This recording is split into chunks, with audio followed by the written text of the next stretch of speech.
lá. Olá, pessoal, tá começando mais um episódio do nosso projeto 193. E a nossa roda de conversa sobre prevenção de acidentes e segurança no dia a dia. Aqui a gente fala de segurança de uma forma direta, sem enrolação e com muita tranquilidade. No episódio passado, a gente ouviu mães falando sobre os desafios da prevenção em todas as infâncias, inclusive neuroatípicas, mães com crianças com portadores de deficiência, mas o papo de hoje vai ser bem direto para a linha de frente. A gente vai falar da escola. Emergência na sala de aula. Será que os professores estão mesmo preparados? Será que a acessibilidade, ela é regra ou é só discurso bonito no papel? E é por isso que, para responder essas perguntas, eu estou com os meus convidados aqui incríveis. Karen, que ela é psicóloga especializada no atendimento de crianças atípicas. E eu estou com o nosso professor Fábio, aquele que faz a criançada gastar energia. Sejam muito bem-vindos ao Projeto 193. Vamos começar com o que é básico. Acidentes, eles acontecem o tempo todo. Mas como que é a preparação? Você, como professor, Fábio, você já recebeu algum treinamento de verdade? Aquela coisa de vamos treinar para valer ou é aquele treinamentozinho de YouTube? Como é que é a sua rotina com isso? Boa tarde, bom dia, boa tarde, boa noite. Para quem estiver assistindo aí no horário que for mais adequado. Em primeiro lugar, obrigado pelo convite. É um prazer estar aqui com as irmãs Karen e Carol, falando de temas tão importantes. Prevenção de acidentes nesse ambiente que eu amo, que é a escola. Eu, como um bom pedagogo, eu sou apaixonado pelas coisas da escola, desenvolvimento das crianças, adolescentes e adultos. E dentro disso tudo, tem sempre no radar essa questão do cuidado. Prevenção de acidentes, o bem-estar dos pequenos. E respondendo a sua pergunta sobre treinamentos, eu me considero um cara muito sortudo dentro da minha trajetória escolar. Eu dou aula em cursos de pós-graduação para adultos à noite, mas durante o dia eu trabalho em uma das maiores redes de educação do Brasil, que é inclusive muito forte no estado de São Paulo. E lá nós recebemos periodicamente alguns treinamentos, sim, para atender ali em questão de primeiros socorros, trabalhos voltados para a mentalidade preventiva da equipe escolar, os professores e também os estudantes. Só que é aquilo, o acidente não tem hora marcada para acontecer o imprevisto, uma situação de emergência. Então, assim, já recebi treinamentos, sim, mas graças a Deus nunca precisei utilizar os conhecimentos adquiridos nesses treinamentos na prática. Por isso que assim, eu até estava lendo outro dia um texto, como que é importante essa questão de voltar a pesquisar mesmo sobre os temas já estudados, fazer cursos de reciclagem para que possamos estar minimamente preparados numa situação emergencial, que, como eu falei, não tem hora para acontecer. Isso não avisa, né? E a escola, a criança está naquela fase da curiosidade, então é algo que fica ali muito latente. O Fábio, ele tem estrutura, né? A gente sabe que isso faz muita diferença. Se a gente levar isso para lugares que não tem tanta estrutura, infelizmente, como as mães colocaram no outro episódio, quando a gente fala da escola pública, você como especialista, né? Como é que uma situação traumática ou uma situação dessa de rotina pode impactar no emocional de uma criança, principalmente as atípicas, que é o seu dia a dia? Sim. Primeiramente, eu queria agradecer. E, assim, as crianças atípicas, né? Juntamente com as crianças típicas que nós temos em sala de aula, na clínica, elas apresentam ali comportamentos diversos. Mas, principalmente as atípicas, elas apresentam questões com a previsibilidade, né? O que é essa previsibilidade? O que vai acontecer? E nos acidentes ali, quando acontecem, ou algo de incêndio, não tem essa previsibilidade, né?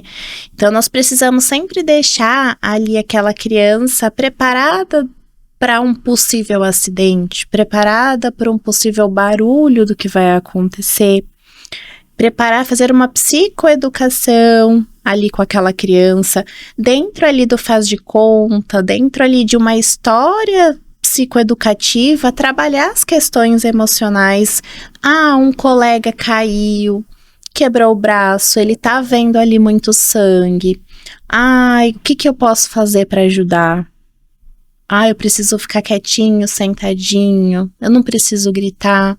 Ou uma criança atípica ali, né, que escuta aquele alarme de incêndio muito alto. O que eu posso fazer? Eu posso direcionar ela a tampar os ouvidos, procurar um adulto para usar o fone ali de anti-ruídos. Então, trabalhar essa psicoeducação anteriormente ali é muito importante para não ocorrer traumas psicológicos, né? A criança sair correndo e outras crianças se machucarem, acontecer mais acidentes ainda naquele momento. O que você colocou acaba sendo um desafio, né? Porque a gente está falando de previsibilidade. Esse tema é muito bacana, porque a gente realmente trata de prevenção, né? A cultura vamos prevenir para que não aconteça. E com isso a gente realmente tem a previsibilidade. A escola, a atividade de vocês, ela reconhece isso como parte da rotina ou acaba sendo aquela tarefa invisível que ninguém fala, que fica a caso do professor e que ninguém te prepara para fazer? Porque, por exemplo, o que a Karen falou é a realidade dela, é o dia a dia. Essa informação chega para você lá na escola, Fábio? Como que é isso? O Fábio está preparado ou o Fábio recebeu um aluno especial? O Fábio tem essa previsibilidade ou não? Temos. E dentro do que a Karen falou, vai muito ao encontro do que eu, como educador, como pedagogo, e a rede na qual eu trabalho, eu acredito, e a rede traz isso também, que é a questão da educação socioemocional.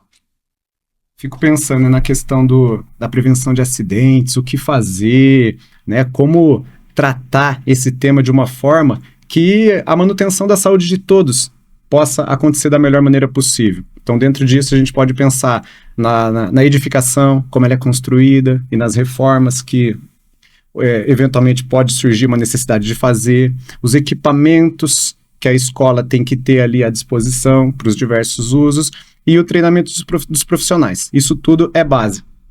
Só que por trás de tudo isso, eu acho que a educação socioemocional, ela vem como uma cola, como um cimento, um alicerce que vai fortalecer tudo isso. Porque de nada adianta uma estrutura totalmente adequada, os equipamentos, se não tiver treinamento dos profissionais e a educação socioemocional dos envolvidos, inclusive, principalmente as crianças. Né? Trabalhar a questão ali do autoconhecimento, a criança conhecer os próprios sentimentos para saber lidar nas situações, questão da autorregulação, tomadas de decisões responsáveis, empatia. Então eu sou apaixonado por isso. E o que é legal é que, mesmo em meio aos componentes curriculares tradicionais, língua portuguesa, matemática, nós conseguimos trabalhar de forma transversal essa questão as questões relacionadas ao socioemocional. E isso eu observo, estou há 26 anos nessa carreira, eu vim lá do curso do magistério, depois pedagogia, é uma longa estrada da vida, como cantava, né, o milionário José Rico. E ao longo disso, eu vejo o quanto que a educação socioemocional faz a diferença. Com toda certeza. Eu acho que você compartilhou o meu roteiro com ele, tá? Porque vocês ficaram muito amigos ali. Pra ela ali nos bastidores. Vocês ficaram muito amigos, então você já sabia que eu ia te perguntar isso. Porque você, na sua experiência, né? Ele falou de algo que é muito importante, ele falou da estrutura. Na sua experiência, o que dói mais? A falta da estrutura ou a falta da sensibilidade, dessa educação emocional? O que realmente impacta ali no dia a dia? A estrutura é muito importante, né? A acessibilidade, o pensar em todos. Porém, né, a sensibilidade, a empatia com o outro é a parte ali que mais eu estou no dia a dia, eu tento passar a todos, né? Tanto a terapeutas, professores, pais. Porque vamos pensar, aquela criança tá ali, com algumas dificuldades, às vezes tentando se regular, então ela tá ali pulando, por exemplo, uma criança no transtorno do espectro autista, ela tá pulando, mexendo os braços, fazendo o flap, e alguém vai e fala, não pode. Tá, eu não me coloquei no lugar do outro, aquela empatia. Então vamos fazer essa psicoeducação, né, essa inteligência emocional ali. Por que ele tá fazendo isso? No momento tem muita gente saindo correndo, ele precisa tampar os ouvidos, tá tendo muito barulho. Então, isso pega bastante, porque muitos julgam sem saber o porquê. Então, essa empatia, essa sensibilidade com o outro, para mim, eu acho que é o essencial, né? Eu saber, eu tenho uma rampa de acesso? Tenho, mas por quê? Né? Todo mundo precisa. E você mesmo. Um dia acontece alguma coisa, você precisa engessar uma parte do seu corpo, precisa usar uma cadeira de rodas, você também pode ter aquele acesso, né? Aquela empatia mesmo, de olhar para o outro e saber, se eu me colocasse no lugar dele, eu tivesse uma sensibilidade auditiva, será que esse som muito alto não me causaria alguma crise? Né? Pessoas com transtorno de ansiedade generalizada mesmo, né? No momento que acontece algum acidente, aquela pessoa começa a ter os sintomas da ansiedade. Como lidar com aquela pessoa? Eu vou julgá-la? Né? Não, eu vou acolhê-la. Eu vou me colocar no lugar dela e tentar ajudá-la da melhor forma. Então, essas pessoas precisam ser orientadas, né? Esses professores serem acolhidos, porque muitas das vezes, né, a realidade do Fábio é uma realidade especial ali, vamos dizer, mas muitos não têm esse treinamento. Então, até o professor, o diretor, o coordenador daquela escola não tem esse treinamento, não tem esse emocional para lidar com o acontecimento ali. Então, isso me pega bastante. A gente falou do treinamento dos professores, né? Muita escola treina a brigada, efetivamente, a gente conhece, eu já fiz treinamento para inúmeras instituições de ensino, mas elas geralmente esquecem da criança que tem dificuldade de locomoção, aquelas crianças com paralisia, ou, né, como você disse, o aluno autista por conta da situação do alarme de incêndio, a gente não sabe, dependendo do transtorno, como é que a criança vai se comportar, né? E às vezes os treinamentos, eles são sem cenários realistas, e muitas vezes as simulações não acontecem, né? Você na estrutura que você tem, a gente sabe que, eu conheço a instituição que você, né, trabalha, realmente é uma instituição que é louvável aí em termos de investimento, em termos de recurso, mas vocês já fizeram alguma situação, alguma simulação de evacuação com as crianças? Me conta se você já teve uma experiência disso. Eu fico orgulhoso de ouvir a sua fala a respeito da minha instituição e feliz em poder responder a pergunta dizendo que sim, é algo periódico. Né? Nós temos lá todos os anos, é formada uma equipe da CIPA, e aí uma das tarefas dos cipeiros é, a cada 2, 3 meses, realizar esse exercício, a simulação, e lá é um espaço grande a escola. Então os deslocamentos não são curtos, são deslocamentos de médios para longos. Então, sempre eles deixam já um ponto específico de encontro ali, seguro, para casos de evacuação. E a cada 2, 3 meses, dentro do período lá que eu não me recordo agora, é realizado o exercício. E tudo dentro da mais completa calma, tranquilidade, pessoal saindo sem correr, para evitar uma queda e acidentes piores. Então, as crianças e os adolescentes, eles conseguem realizar direitinho o exercício. E na sua fala, eu me lembrei de uma coisa muito legal que está acontecendo na escola atualmente. Assim, eu sou um pedagogo muito otimista. Eu acredito no ser humano. Você estava falando das diferenças, né, entre as crianças, as necessidades especiais que surgem. E estamos fazendo um trabalho na escola com a música do Roupa Nova, A Paz. Eu lembrei do trecho, só o amor muda o que já se fez, e a força da paz junta todos outra vez. Na sua fala, eu lembrei da postura das crianças na escola. Como as crianças e adolescentes, né, porque lá nós temos Fundamental 2, como eles são acolhedoras, sabe? É uma coisa assim que é o amor mesmo, que é intrínseco, é inerente ao ser humano, que se for educado desde cedo, vai gerar frutos. de boas atitudes, de aceitação, de empatia, de respeito, acolhimento. Então é uma coisa muito legal. Mas sim, nós fazemos o exercício de locomoção, lá de evacuação. Isso é fantástico. Isso é quase um milagre. Eu fico apaixonada quando eu escuto essas histórias, né? E aí, aproveitando isso, que tipo de formação você entende assim? Isso deveria ser obrigatório para todo profissional de educação quando o assunto é acolhimento e prevenção? Primeiramente, né, esse treinamento igual o Fábio falou, de toda essa prevenção mesmo, né, com pessoas especializadas, onde eles consigam saber, porque às vezes nem o próprio professor coordenador sabe como agir naquele determinado momento, né?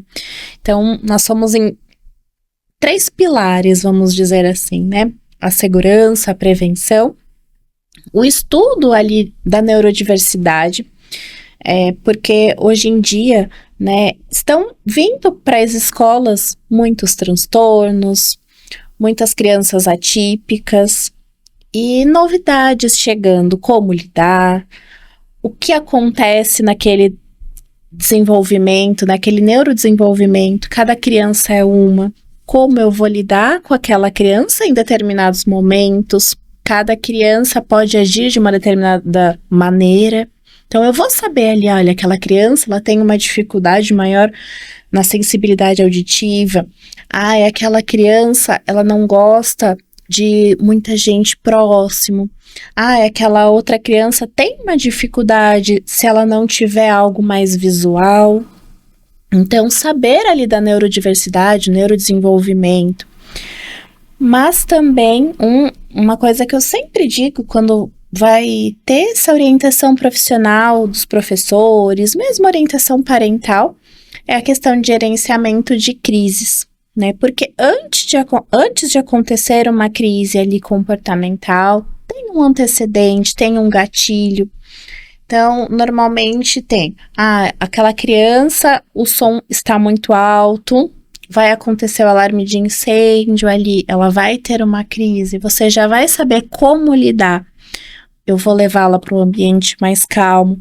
Olha, aquela outra criança, ela tem uma sensibilidade com textura, então vai começar a sangrar, caiu, o braço sangrou, ela viu, ela sentiu aquela textura, o que eu vou fazer para lidar com aquele momento, com aquela crise? Eu vou tampar, não vou deixar ela ver, eu vou distrair aquela criança com outro contexto ali, cantar uma música que ela gosta, ligar um vídeo que ela gosta para distrair, ela não perceber ali aquela textura, aquele sangue escorrendo.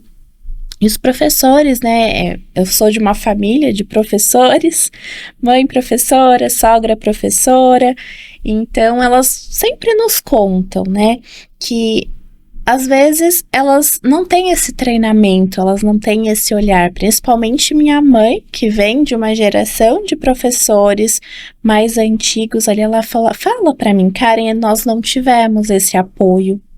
Então, é muito importante essa questão de saber como lidar com cada criança. Claro que às vezes ali a criança apresenta comportamentos inesperados, mas pelo menos o básico, né? Saber ali o básico. Vai tocar alarme de incêndio, ele vai ter uma crise por conta do barulho, eu já vou ter ali nos meus materiais de apoio um abafador, aí eu vou levá-lo para uma sala, esperar todos os outros alunos saírem, depois eu saio com ele, porque se eu sair com ele, né, com todo mundo correndo, vai piorar ali aquele comportamento. E ele também sempre tem uma pessoa ali de apoio, né? Olha, quando acontecer algo, eu posso procurar essa pessoa. Então, eu acho que são cursos, né? São informações que é muito importante para todo o ambiente escolar. E assim, eu acho muito importante também não só os professores, coordenadores e diretores, mas também o pessoal da limpeza, né? O pessoal da portaria, os seguranças, Porque no momento todos vão se mobilizar. Na verdade, todos estão envolvidos com a criança, Todos. direta ou indiretamente, né? Sim. Aquela moça da limpeza que está na hora do intervalo, mexendo num saco de lixo, né? Então, a pessoa que está ali recebendo aquela criança, então a gente não está falando direto só dos professores, quem tem o contato direto. É importante a instituição preparar todo mundo, porque em alguma situação você vai estar perto de uma criança, é o seu convívio ali no dia a dia. E a gente sabe, falando que, né, pegando aí o que você falou, a gente sabe que realmente às vezes a escola aceita a matrícula, mas não aceita a criança, né? Você, falando de novo, destacando a estrutura, como é que é o preparo para vocês receberem uma criança especial, uma criança com algum tipo de diferença, de divergência, né? Tem um preparo dos professores antes? Como é que é o ambiente? Eu tenho um ambiente específico para isso? Porque a gente vê na escola pública que infelizmente a gente não tem alguém para contar isso para a gente hoje, então convido você, um professor da escola pública, que queira contar para a gente a sua vivência. A gente está te esperando aqui, a gente regrava essa roda de conversa, a gente faz um ponto 2, né, um episódio 2 desse bate-papo, para a gente saber um pouquinho do seu dia a dia. Vocês se preparam para isso? Porque a escola pública, às vezes, com essa questão da inclusão, um professor, a falsa, na verdade, é a exclusão, né? Sim. É uma loucura isso, porque às vezes é um professor sozinho para 38, 42 crianças, e dessas crianças, 15%, 20% da sala são crianças com necessidades específicas. E o professor se vê maluco numa situação dessa. Como é que acontece isso para você? Antes de responder essa pergunta específica, posso voltar na questão da formação dos professores para fazer uma propaganda que, assim, é muito pertinente agora? Por favor, é esse o nosso objetivo. Que legal. Se tem formação para professor, é a dica que a gente vai dar. Eu babo de ver psicólogas falando, tá? Admiro muito essa profissão, faria essa graduação também.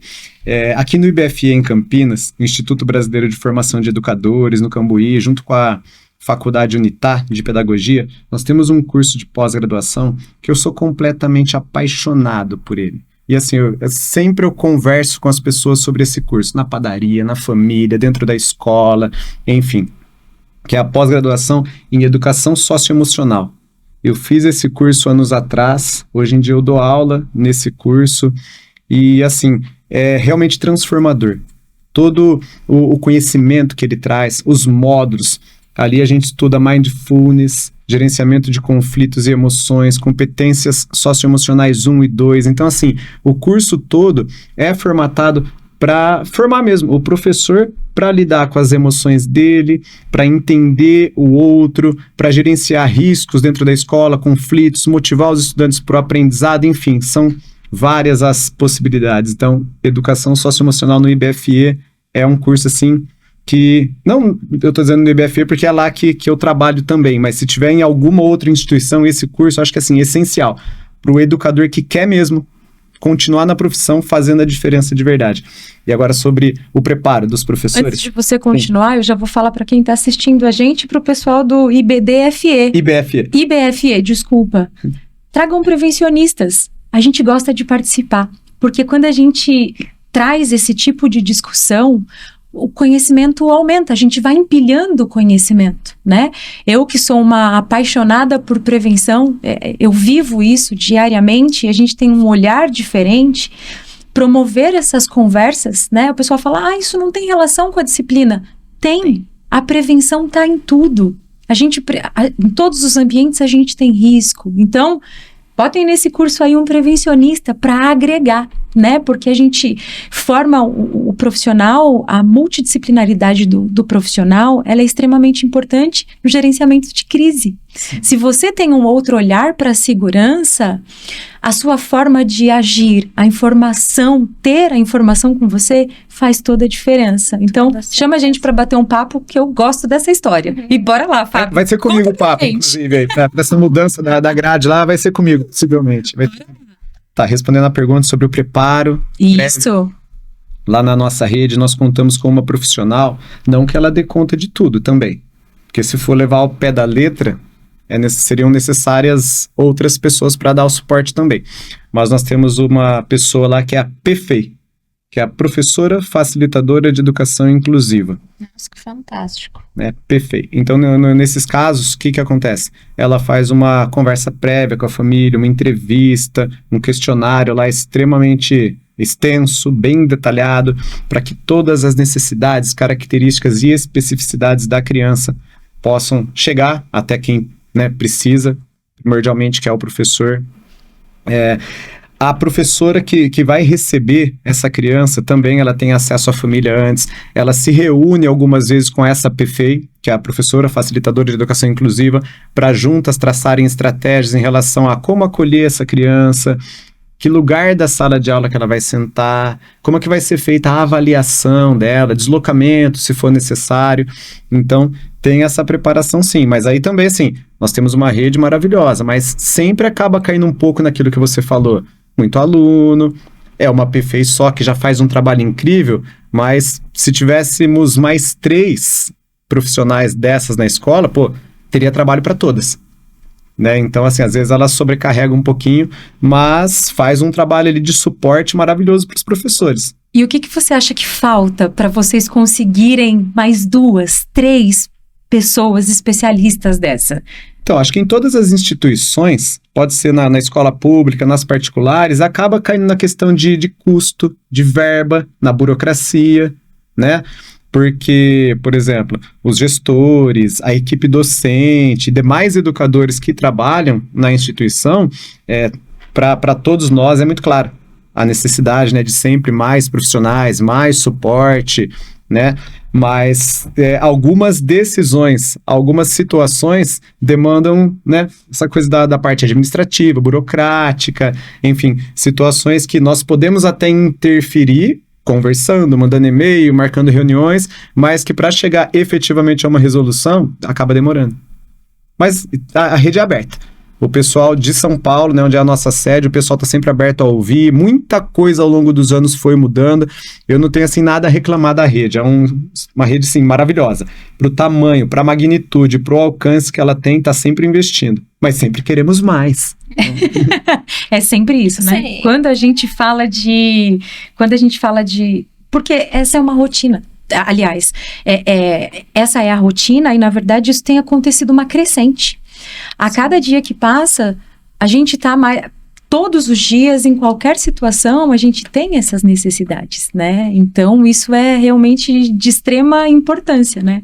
Aumentar e propagar isso para que cada vez a gente tenha mais profissionais e mais suporte, né? Você falou da sua mãe, né? Da época da educação lá atrás, a educação que eu recebi, né?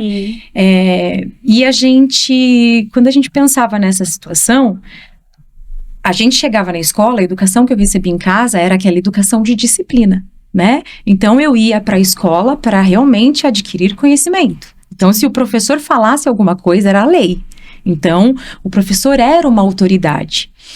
Hoje o cenário da educação ele mudou um pouco. E a gente vê que o papel da escola para a grande maioria das famílias, em função da ausência de tempo, em função da rotina, em função da tecnologia, isso acontece, as pessoas largam a criança lá com o celular na TV e não tem mais aquela proximidade que a mãe sentava depois do almoço ou de manhã para fazer a tabuada. E a escola tem o papel de disciplinar, o papel de acolher e o papel de educar. Né? Então, as escolas, os professores viraram pais dessas crianças, né? Pais irresponsáveis. E muitas das vezes a criança apresenta comportamentos na escola que não apresenta em casa, que é a pontinha ali do iceberg que a gente fala. Os professores chamam a família e falam, olha, essa criança apresentou esse comportamento. E a família nem imagina. Então é algo assim que eu falo que os professores são essenciais em todos os aspectos e essa interligação, né, essa cadeia mesmo, professor, família, a prevenção é muito importante. E que dica que vocês podem dar, assim, porque para quem é escola pública, né? Para quem tem menos acesso, para quem tem menos recurso. A gente falou no podcast das mães que hoje a informação ela é muito veiculada na internet. Sim. Mas as grandes massas não falam disso. Às vezes a TV não vai chegar. Então lá no sertão do Nordeste, lá no Norte, lá, né, no Amazonas, a informação não chega porque às vezes a pessoa não acessa a internet e não pode ver esse episódio, né? Então a gente ainda tem essa limitação de informação. Que dica que vocês podem dar como educadores, como uma profissional especialista, para aquela pessoa que tenha menos recurso, menos acesso? O que eu percebo? Como é que eu olho para o meu filho? Como é que eu olho para a criança que está perto de mim? De uma forma diferente, uma forma de mais atenção, né? Em especial as crianças atípicas, né? Sim. Quais são os cuidados que eu devo ter com isso? O que olhar? O que fazer? Igual você falou, Carol, a importância do sentar e o brincar com aquela criança é fundamental. Porque diante da brincadeira, diante ali do faz de conta, ela expressa muitas coisas. Então é algo tão simples que nós podemos fazer, né, 10 minutos que for do dia, sentar e brincar com aquela criança, trazer questões do dia a dia num faz de conta. Pega bonequinho ou algo simples. A criança, ela tem uma criatividade maravilhosa. Então, essa caneca, ela pode se transformar na escola. O meu dedo pode se transformar na criança, o outro dedo na mãe, né? Então, ali diante daquilo, ela ia acolhendo aquela criança e trazendo aquela criança para mais perto, né? A escola mesmo, o pessoal da educação, né, da Secretaria de Educação em geral, ter essa visão que o professor está ali todos os dias e ele também precisa ser acolhido. Ele também precisa desse cuidado. Então, trazer esse professor um olhar mais direcionado. E esse olhar mais direcionado, o que eu digo olha, se essa criança apresentar alguma coisa, você tem essa rede de apoio, onde você pode procurar, né, o psicólogo da rede, um pediatra, alguém que ele possa indicar para conversar se ele não tem essa informação.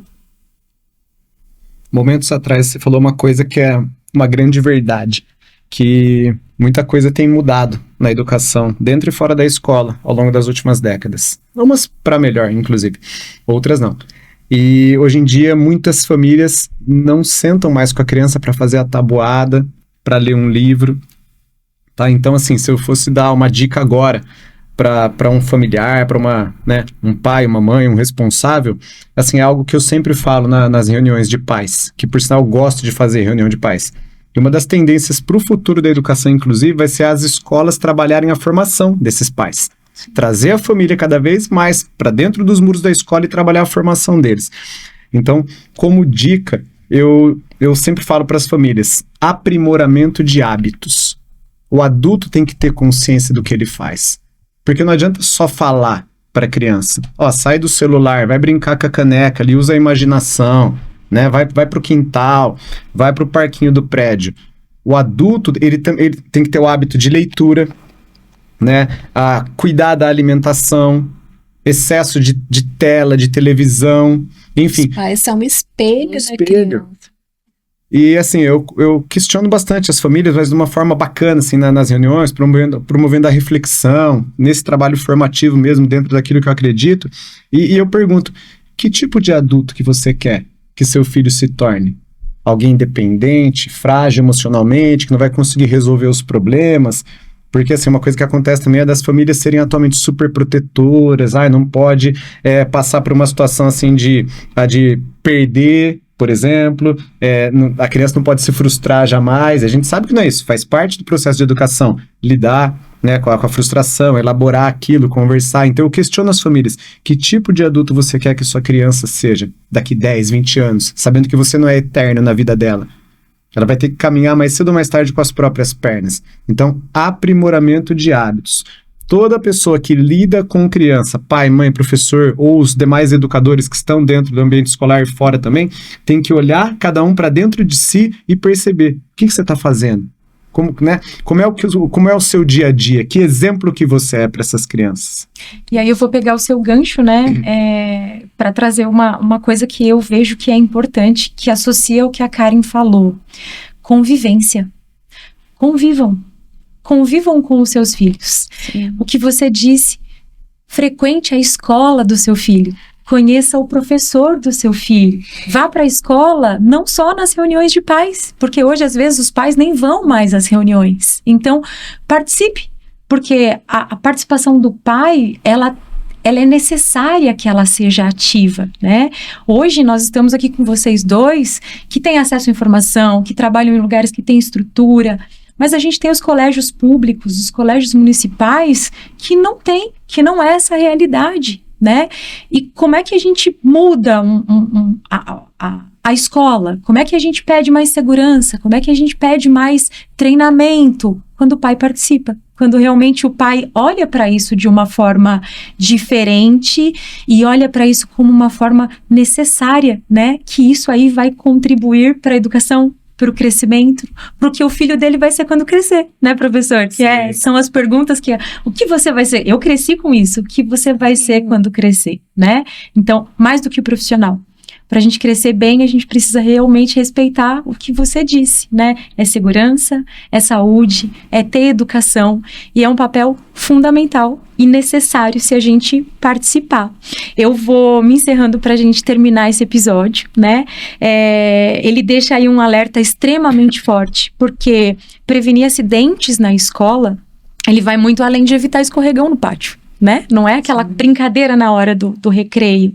É a gente garantir que todas as crianças estejam seguras, acolhidas, respeitadas e incluídas. Realmente que a inclusão seja de verdade. Então, para isso, vocês precisam ser ouvidos. Os profissionais especialistas, eles precisam estar juntos. Os prevencionistas, os psicólogos, os educadores precisam ser ouvidos. É por isso que quando a gente valoriza a educação, né, o país cresce diferente, as pessoas crescem de forma diferente. E eu quero agradecer muito, professor Fábio, doutora Karen. É uma alegria ter vocês aqui por essa conversa que, sinceramente, todo mundo que trabalha com criança, todo mundo que convive com criança deveria ouvir. Então, obrigada por vocês estarem aqui.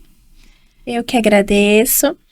E algo para finalizar, eu sempre falo que eu, na minha área da psicologia, quando eu adentro as escolas, né, adentro até a casa de alguns pacientes, quando vamos fazer alguma intervenção, mas ali no dia a dia, nós não estamos ali para julgar, nós não estamos ali para apontar.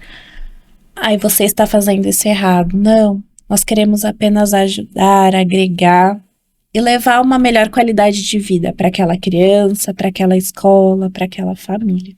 Então, não levem isso como, ela está julgando, ela está apontando o meu erro. Não, nós queremos o melhor para aquela criança. Ou muitas vezes, né, ela está vindo me ensinar o que fazer. Sim. E não é isso, é contribuição, né? É um pouquinho.